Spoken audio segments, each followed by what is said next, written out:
कहानी शुरू करते हैं। आज की कहानी करीब 48-50 साल पुरानी है। कहानी अमेरिका के न्यूयॉर्क सिटी की है। कहानी एक ऐसे लड़के की है जिसके ऊपर इल्ज़ाम है कि उसने अपने माँ बाप, 2 भाई और 2 बहन यानी एक ही घर में रहने वाले 6 लोगों का कत्लेआम किया। बात 13 नवंबर 1974 की सुबह की है।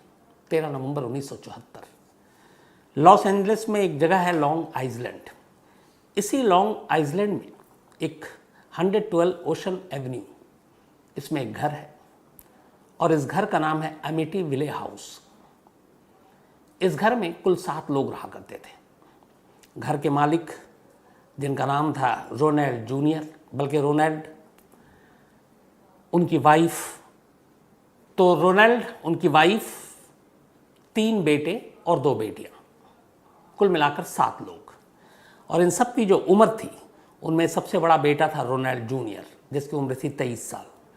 इसके अलावा डॉन 18 साल का, एलिसन सिस्टर 13 साल की, मार्क 12 साल और जॉन मैथ्यू 9 साल। तो ये तमाम लोग एक साथ इसी घर में रहते थे। वाइफ का नाम लुईस था, लुई।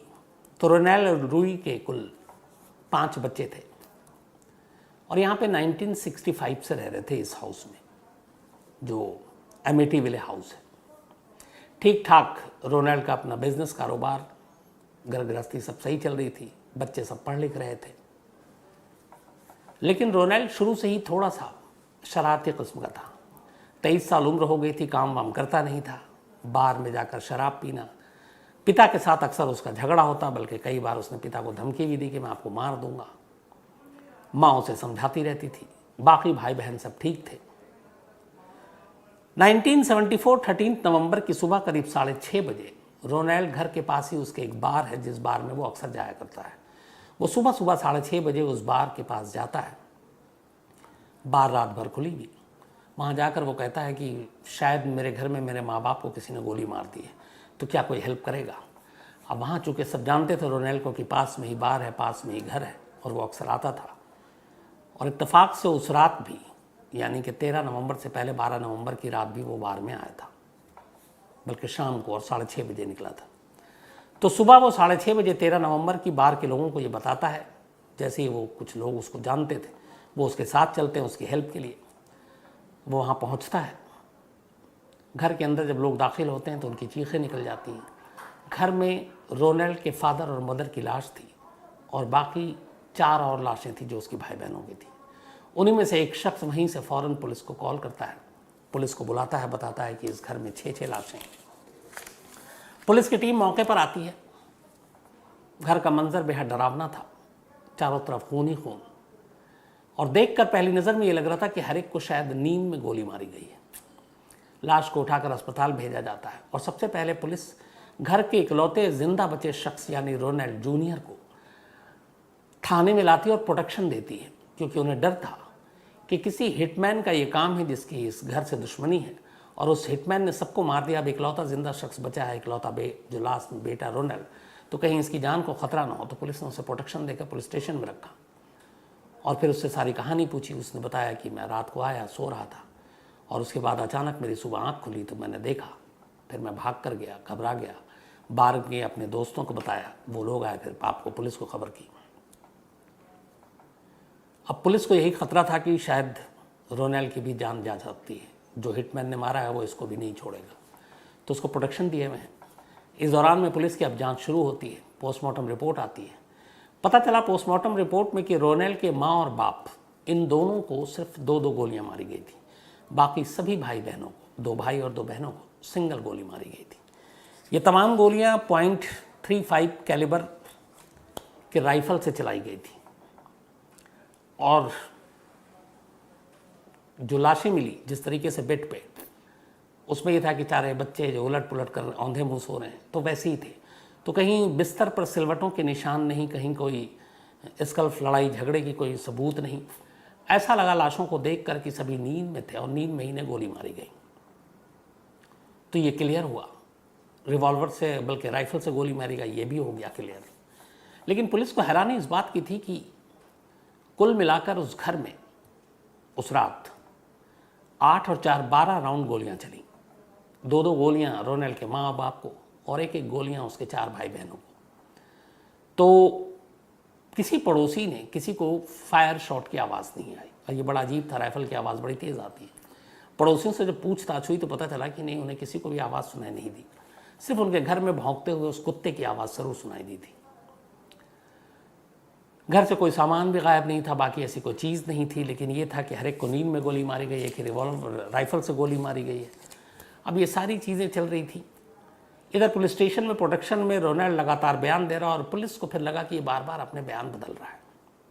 अब पुलिस को रोनेल पे ही शक हो गया, क्योंकि घर में इकलौता वही जिंदा क्यों बचा, घर में कोई फोर्सफुल एंट्री नहीं थी, घर से कोई चीज़ चोरी नहीं हुई, किसी और पड़ोसी और किसी ने कुछ देखा नहीं। तो अब सारी जो शक की सुई थी वो रोनेल की तरफ घूम गई। अब पुलिस ने उससे पूछताछ शुरू किया। थोड़ी देर के बाद रोनेल ने कहा कि हाँ, उसी ने ये कत्ल किया, लेकिन उसने एक हिटमैन के साथ मिलकर किया। उसने हिटमैन का नाम भी बताया। अब पुलिस ने जब फिर उस हिटमैन के ज़रिए पता करने की कोशिश की कि वो हिटमैन कौन था, तो लगा कि फिर ये कहानी झूठ बोल रहा है। कुछ देर के बाद फिर वो अपना बयान बदल देता है, फिर एक्सेप्ट करता है कि नहीं, अपने माँ बाप और 4 भाई बहनों को मैंने ही गोली मारी है, लेकिन मुझे मालूम ही नहीं मैंने क्यों मारी। पूछा गया, कहा मुझे सच में नहीं पता है, मैं उस घर में था, रात को सो रहा था, हाँ मैं शाम को बाहर गया था, ड्रिंक करके आया था, और उसके बाद अचानक मेरे दिमाग में किसी ने आकर दस्तक दी और मुझसे कहा कि वहाँ रिवॉल्वर पड़ा हुआ है, रिवॉल्वर उठाओ, राइफल उठाओ और सबको गोली मार दो। और मैं जो भी कह रहा था, शायद मैं उसके हुक्म बजा रहा था, मैं अपने आप को रोक नहीं पाया, और ऐसा लगा कि मुझसे कोई ये सारी चीज़ें करवाना चाहता, कोई ऐसी ताकत है। तो मैं उठा, मैंने राइफ़ल उठाई, सबसे पहले अपने बाप को मारा, फिर माँ को मारा, इसके बाद 4 भाई बहन जो सो रहे थे उनको मारा। मारने के बाद तक मुझे एहसास नहीं था कि मैं कर क्या रहा हूँ, लेकिन उसके बाद जब सुबह के करीब 6-6:15 बजे तो मैंने जब देखा और मुझे यादें आई वो सारी कि मैंने कुछ शायद गोली चलाई है, फिर मैंने देखा कि हर तरफ लाशें हैं, तो बोला ये मैंने क्या कर दिया। मैं घबरा गया, इसलिए भागकर बाहर तक गया, अपने दोस्तों को बताया, दोस्त है। अब पुलिस को बयान दे रहा, पुलिस समझ नहीं आ रही कि उसके इस बयान का करे क्या, क्योंकि वो कह रहा कत्ल किया है, लेकिन मैंने अपने होशो हवास में नहीं किया, किसी ने मुझसे ज़बरदस्ती कराई, घर में कोई एंट्री नहीं, हिटमैन के कोई सबूत नहीं, तो क्या कोई आत्मा, कोई भूत। अब पुलिस इन चीज़ों को मानने को तैयार नहीं। खैर, इसके बाद पुलिस ने रोनेल को अपने ही माँ बाप और भाई बहनों के कत्ल के इल्ज़ाम में गिरफ्तार कर लिया, और इसके बाद 14 अक्टूबर 1975 को ट्रायल शुरू हुआ। जब ट्रायल शुरू हुआ तो कोर्ट में रोनेल ने फिर यही कहानी सुनाई। उसने कहा कि हाँ, मैंने ये कत्ल किए हैं, 6 कत्ल किए हैं, लेकिन इसका जिम्मेदार मैं नहीं हूँ, इसका जिम्मेदार वो अननोन ताकत है जिसने मेरे दिमाग में दाखिल होकर मुझसे ये कत्ल करवाया। वो कौन है मैं नहीं जानता। अब अदालत भी कंफ्यूज। रोनेल के इस डिफेंस को उसके वकील ने उठाया। उसने कहा कि हमारा मुवक्किल जो है वो ये नहीं कह रहा कि उसने कत्ल नहीं किया, लेकिन किसी के दबाव में, किसी के प्रभाव में उसने ये तमाम गुनाह किए, तो इसलिए उसको देखते हुए उसके साथ रियायत और मुरब्बत बरती जाए। अब अदालत को समझ नहीं आ रहा कि ये क्या करे। अदालत ने अब रोनेल के पूरे कुंडली को खंगालने का फैसला किया। तो पता चला कि वो अक्सर अपने पिता से लड़ता भी था, शराब भी पीता था, बड़ा हो गया लेकिन नौकरी भी नहीं करता था, और कई बार पिता से लड़ाई हुई तो माँ बाप को धमकी भी देता था। ये सारी चीज़ें उसके कैरेक्टर को दर्शा रही थी। मुकदमा चलता रहा और आखिरकार 21 नवंबर 1975 को, 21 नवंबर 1975 यानी अक्टूबर में ट्रायल शुरू हुआ, और सिर्फ 1 महीने के बाद अदालत ने अपना फैसला सुनाया। अदालत ने अपना फैसला सुनाया और उसमें रोनाल्डो को गिल्टी माना और कहा कि रोनेल ने जो भी किया उसने होशो हवास में किया है। भूत प्रेत की कहानी सिर्फ वर्गलाने के लिए, बहकाने के लिए, क्योंकि उसका पास्ट भी ऐसा है कि थोड़ा वो वायलेंट था और उसने कत्ल किया है। तो अदालत ने रोनेल को 6 कत्ल के लिए जिम्मेदार माना और हर कत्ल के लिए उसे लाइफ इम्प्रिजमेंट यानी उम्र कैद 25 साल की सज़ा सुनाई। तो अब 6 उम्र कैद यानी 6 25 साल, टोटल मिलाकर करीब 150 साल हो गए, सज़ा हो गई। उसको जेल भेज दिया गया। वक्त बीता, करीब 10 से 11 साल बीत गए। 10 से 11 साल के बाद एक इंटरव्यू दिया रोनेल ने, और उस इंटरव्यू में उसने कहा कि ये जो कत्ल था ये मैंने असल में नहीं किए। ये कत्ल सबसे पहले उस रात हुआ ये कि 13 नवंबर 1974 को जो मेरी बड़ी बहन थी उसने पिता को गोली मारी, अपने फादर को। जब गोली मारी तो मदर ने देख लिया, इसके बाद फिर मदर ने बाकी तमाम बच्चों को गोली मार दी। तो इस तरीके से पहले बहन ने कत्ल किया, फिर माँ ने सबके कत्ल किए, और मैं अपने माँ के ख़िलाफ़ जा नहीं सकता था और इसीलिए मैंने इन सारे कत्ल का इल्ज़ाम अपने ऊपर लिया। अब ये कहानी उसने सुनाई तो लोगों को लगा कि ये भी हो सकता है, लेकिन फिर बाद में इस कहानी से भी पलट गया। तो वक्त बेवक्त वो अलग अलग दलीलें देने लगा। एक वक्त उसने कहा कि मेरी शादी हो चुकी थी और मैं बाहर रह रहा था, घर वालों को पता नहीं थी। फिर मेरा झगड़ा हुआ, लेकिन मैंने कत्ल नहीं किया। जिस दिन ये कत्ल हुआ उस दिन मैं अपने साले के साथ था। ये भी पता चला कि हाँ साले के साथ था, लेकिन रात को नहीं था, वो भी झूठ बात निकली। फिर उसने ये भी कहा कि अगर मैं कत्ल करूं तो उसका मोटिव तो होना चाहिए, और लास्ट तक अदालत मोटिव क्लियर नहीं कर पाई, न वकील न अदालत। एक ये उठा कि उसके फादर ने एक इंश्योरेंस करा रखा था तो उसके लिए कत्ल किया। तो उसने कहा कि मैं इंश्योरेंस के लिए कत्ल क्यों करूंगा, जबकि मैं जानता हूं कि सीधा शक मेरे ऊपर आएगा। तो ये भी झूठ है। तो कुल मिलाकर वो अलग अलग कहानियां बताता रहा, लेकिन सज़ा हो चुकी थी, वो इसी हिसाब से अपनी सज़ा भुगतता रहा। 69 ईयर की जब उसकी एज हुई, 69 साल की, और ये पिछले साल की बात है, 12 मार्च 2021, 12 मार्च 2021, 69 साल की एज में, 23 साल की एज में वो पकड़ा गया था। उसकी मौत हो गई जेल में सज़ा काटते हुए। ये एल्बेनी मेडिकल सेंटर, वहाँ पे ये था, बीमार हुआ और रोनेल की डेथ हो गई। तो 69 साल हो गए, लेकिन इस 112 ओशन एवेन्यू के अमेठी विले हाउस में 13 नवंबर 1974 को ये कत्ल किस हालात में हुए, रोनेल ने क्यों किया, ये एक राज और पहेली बनी रही। ये तो कहानी का एक पहलू है। अब थोड़ा सा फ्लैशबैक में चलते हैं। 13 नवंबर 1974 को ये इंसिडेंट हुआ। इसके बाद करीब अगले 1 साल तक ये अमेठी विले खाली रहा। जज ने अपने उसमें यह भी कहा था कि शहर का ये अब तक का सबसे खूंखार क्राइम है, एक ही फैमिली के 6 लोगों का कत्ल। तो हर जगह में, अखबारों में, तमाम जगहों पे ये खबरें थी, और ये अमेठी विले जो है काफ़ी वहाँ पे उस वक्त कुख्यात या पॉपुलर आप कहें वो हो गया। लोग दूर दूर से देखने आते थे कि ये वो घर है जिसमें एक बेटे ने अपने माँ बाप और 4 भाई बहनों का कत्ल किया है। तो इस इंसिडेंट के बाद 1 साल तक ये घर खाली रहा। अब उसके बाद ज़्यादातर खाली तो रह नहीं सकता था। तो फिर ये हुआ कि इंसिडेंट के साथ ये घर जुड़ गया। घर को शापित माने जाना लगा कि मनहूस है, यहाँ कुछ है।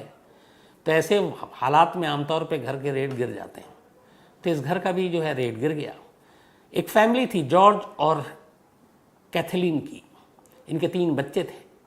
तो जॉर्ज ने जब देखा कि 1 साल हो गया है, और फिर पता चला ऐड से कि इस घर की कीमत $80,000 है, 4000 स्क्वायर फीट या उससे ज़्यादा का ये घर था। 5 बेडरूम, स्विमिंग पूल, एक बोट हाउस, और इतना बड़ा इस घर की कीमत $80,000 1975 में। जॉर्ज को लगा बहुत सस्ता, और उसने ख़रीद लिया। अब साल भर के बाद जॉर्ज, उसकी बीवी कैथलीन और 3 बच्चे इस घर में आकर रहने लगे। अब तक ये घर सिर्फ इसलिए जाना जाता था कि यहाँ पे 6 कत्ल हुए थे, लेकिन इस घर को पूरे अमेरिका में कुख्यात विख्यात या मशहूर जो भी कहें आप, जॉर्ज और कैथलीन ने कर दिया। हुआ ये कि ये लोग आकर रहने लगे यहाँ पर 1975 में। दिसंबर 1975 में उन्होंने ये घर खरीदा था। घर खरीदने के बाद कुछ दिन तो ठीक था, लेकिन फिर अचानक इन्हें घर के अंदर से अजीब अजीब आवाज़ें आने लगी। कभी कभी ऐसा होता कि बाहर में पत्ते भी नहीं हिल रहे, घर के अंदर ठंडी हवाएं चल रही हैं। ठंड का महीना मौसम, उसमें इन्होंने बोन फायर किया तो कई बार आग की लपटों, आग की शोलों में इन्हें बच्चे की का तस्वीर और चेहरा दिख रहा है।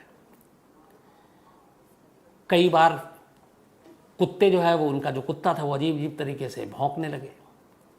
रात को दरवाज़ा ये लोग बंद करके सोएं और दरवाज़ा अपने आप खुल जाए। तो ये सारी चीज़ें वो होने लगी जो इन्हें बड़ी अजीब अजीब सी, मतलब, और सबसे इसमें अजीब ये था कि जॉर्ज हर रात को ठीक 3:15 पर, उसने बाकायदा अपने इंटरव्यू में हर जगह कहा, चाहे वो कितना थका हो, उसने ड्रिंक की हो, और पहले उसकी आदत नहीं थी ऐसे इस घर में आने के बाद अमेठी विले से। जैसे ही 3:15 हो सुबह के 3:15 AM, जॉर्ज की आंख अपने आप खुल जाती, और जब आंख खुलती तो उसे अजीब अजीब आवाज़ सुनाई देती। बाद में उसे पता चला फिर कि वही टाइम है 3:15 सुबह के, जब रोनेल ने अपने घर वालों का कत्लेआम किया था। तो ठीक 3:15 पे उसने ये कत्ल किया था, और हर रात इस घर में आने के बाद 3:15 पे ही आंख खुल जाती थी जॉर्ज की। ये परिवार किसी तरह से इस डर और दहशत के साए में इस घर में रहा कुछ वक्त तक, और उसके बाद फिर लगा कि यहाँ कुछ ना कुछ है, अजीब अजीब हरकतें होती हैं और बच्चों के चेहरे दिखाई देते हैं। कई बार उन्होंने ये भी देखा कि उनके जो 3 बच्चे ठीक उसी तरह सो रहे हैं जिस तरीके से रोनेल के भाई बहनों की लाशें मिली थी, सेम पोजीशन। ये सारी चीज़ें देखकर दोनों घबरा गए, और फिर उन्होंने फैसला किया कि यहाँ रह नहीं सकते, कुछ हो जाएगा। और उन्होंने सिर्फ 1.5 से 2 महीने के अंदर अंदर इस अमेठी विले को खाली कर दिया, वहाँ से चले गए। इसके बाद अमेठी विले खाली रहा। फिर ये कहानियाँ और मशहूर हो गई, इसके ऊपर फिर किताब भी आ गई, किताब लिखी गई, फिल्म भी बनी। तो ये और वो होता गया। बाद में फिर अलग अलग कई और मकान मालिक आए, लेकिन कुछ कुछ वक्त के बाद खाली कर दिया। जिस 80,000 को में ख़रीदा था जॉर्ज ने 1975 में, आखिरी बार ये एंटी विले 2017 में बिका है, यानी कि 5 साल पहले, और इसको ख़रीदा है करीब $6 लाख, मतलब 80,000 और कहाँ आप $6 लाख, $6 लाख में इसे ख़रीदा है। और इसको ख़रीदने वाला कोई एक सिंगर है शायद, उन्होंने ख़रीदा है। इससे पहले और भी कई लोगों ने इसे ख़रीदा था, लेकिन अब इसकी कीमत करीब $6 लाख है, 80,000 वाली जो करीब थी वो। और अब इसमें लोग रह रहे हैं। तो अलग अलग वक्त में अलग अलग लोगों की कहानियाँ इस घर को लेकर, एंटी विले, इसको अमेठी विले को लेकर लोग छोड़ते गए, आते गए। लेकिन अब उस घर में जो 6 कत्ल हुए, जिसने कत्ल किया वो भी मारा गया, तो पूरी फैमिली एक तरह से रोनेल की ख़त्म हो गई, साथ के साथ लोग। लेकिन ये घर अब भी जिंदा है। अब लोगों के टूरिस्ट का ये एक तरह से बहुत बड़ा सेंटर है। बहुत सारे ऐसे जो भूत प्रेत, उनकी बातों, उनको कैद करने में कैमरे पर यकीन रखते हैं, ये लोग वहाँ जा जाकर रात रात भर रुके रहे। कई ने दावा किया कि उन्हें रात में उनके कैमरे में उस रोनेल फैमिली के एक बच्चे की तस्वीर रात को कैद हुई कमरे के अंदर से निकलते हुए। तो अलग अलग इसकी कहानियाँ हैं। इसी को लेकर किताब छपी, इसी को लेकर फिल्म बनी। लेकिन ये घर अपनी जगह आज भी कायम है। अब इसकी कीमत बढ़ गई है, और अमेठी विले आज भी लोग जब वो इधर से गुजरते हैं और जो वहाँ रहते हैं, एक बार इस घर के दर्शन ज़रूर करते हैं। तो ये थी कहानी। लेकिन एक सच जो आज भी राज है जिस पर वो ये कि वाकई रोनेल ने उस रात जो कुछ किया था वो किसी के दबाव में किया था, क्योंकि मोटिव क्लियर नहीं हुआ। उससे पहले शाम तक की और 1-2 दिन पहले तक की सारी कड़ियों को जोड़ने की पुलिस ने कोशिश की, डिटेक्टिव ने कोशिश की, तो ये भी पता चला कि ऐसा 2 दिनों में कुछ नहीं हुआ था इतना बड़ा जिससे रोनेल को बहुत गुस्सा होना चाहिए था और उस गुस्से में वो ये कत्लेआम करे। तो ऐसी कोई चीज़ नहीं हुई, बड़ा नॉर्मल डे था। वो हमेशा बाहर जाता था, बाहर से पी कर आया था, सो भी गया था, और फिर रात को उठा और उसने अचानक गोलियां चलानी शुरू कर दी। पैसों को लेकर, इंश्योरेंस को लेकर कोई ऐसी चीज़ प्रूफ आई नहीं। तो फिर बात वही आती कि क्या सचमुच उस घर में ऐसा कुछ था जिसने रोनेल से ये ज़बरदस्ती और जबरन कत्ल कराया? इस सवाल का जवाब कहीं नहीं है। तो ये थी कहानी उस रहस्यमय घर की। अब कहानी का